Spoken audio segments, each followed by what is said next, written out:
L'info Éco Plus avec Didier Testo, comme tous les samedis. Bonjour à vous, Didier. Bonjour Jean-Marie.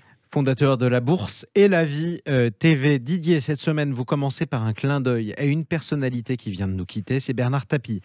Oui Jean-Marie, car tout le monde connaît bien sûr presque par cœur ses différentes activités, ses admirateurs d'ailleurs comme ses détracteurs. La renaissance de Wonder, de là où il est, doit lui faire plaisir. Petit retour en La arrière, pile. c'est un passé de 110 ans pour Wonder, qui signifie merveille en anglais.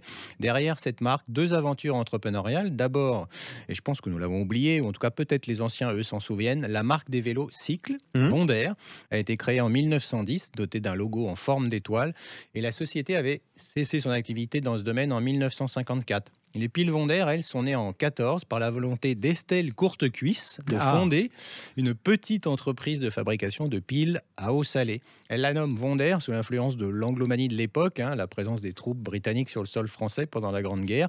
L'entreprise, elle est en croissance jusqu'en 1970. En 84, c'est donc Bernard Tapie, qui nous écoute peut-être, qui hum, rachète l'entreprise, entreprend une profonde restructuration et puis il la vend en 1988, un SAF Mazda Wonder, à une société américaine. Et là, donc en 2021, c'est Avenir Télécom, une société cotée en bourse, qui a décidé de ramener en France cette marque, au rayonnement mondial donc, et elle a déposé l'intégralité des droits de la marque Wonder. L'ambition, c'est de continuer l'histoire ouais. en créant, commercialisant une gamme de produits sous cette marque. Et Avenir Télécom va enrichir sa gamme de produits téléphones mobiles et d'accessoires et va se déployer donc sur la mobilité électrique. Une renaissance qui devrait donc plaire à Bernard Tapie, la bourse et la vie en quelque sorte. Exactement, la bourse, c'est la vie, on pourrait même dire. Allez, une panne qui tombe mal, Didier, c'est celle d'OVH, l'hébergeur qui a fait son entrée en bourse. Mais est-ce qu'elle pouvait tomber plus mal? Non, alors, bon, je vous parle souvent de souveraineté numérique française. OVH fait partie de ces briques de cette Ouais. souveraineté, ces serveurs, ces hébergements de nombreux sites en France et dans le monde.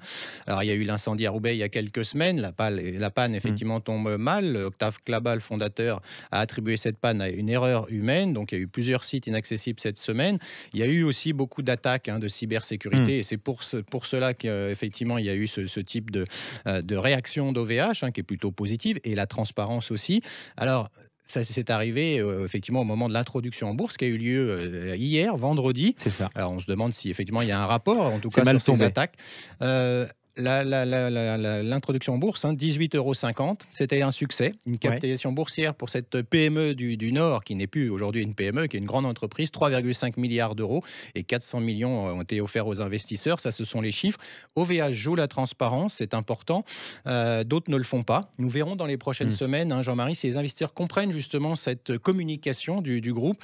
Le cours de bourse en dira bien sûr plus que tout Bah autre oui, discours. Et puis rions un peu cette semaine, parce qu'elle a été intense pour le groupe et toutes les c'est équipes vrai. d'OVH. Bien sûr, une introduction en bourse, ça se prépare.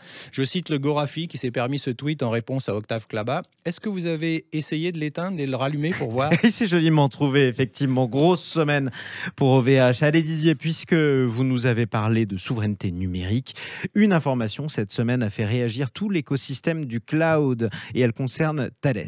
Oui, ce que fait la France, ses grandes entreprises, son gouvernement, eh bien, elle remplace tout simplement le cloud souverain par le cloud de confiance, terme inventé par des énarques dont on sait la grande connaissance en Mhm. économie depuis 50 ans, vu le niveau de notre dette.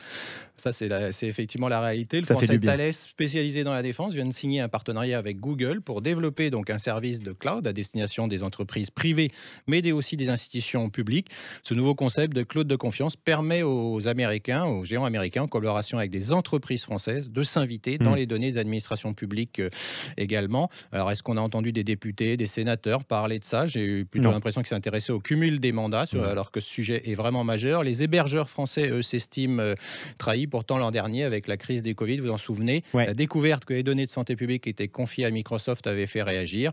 Visiblement, la France a abandonné le cloud souverain sans discussion et sans réelle opposition. Après l'affaire des sous-marins, on pensait Mhm. que ce sujet pourrait être mieux traité par la France et son gouvernement. Ouais, France, ton nuage fout le camp. Merci beaucoup Didier Testo.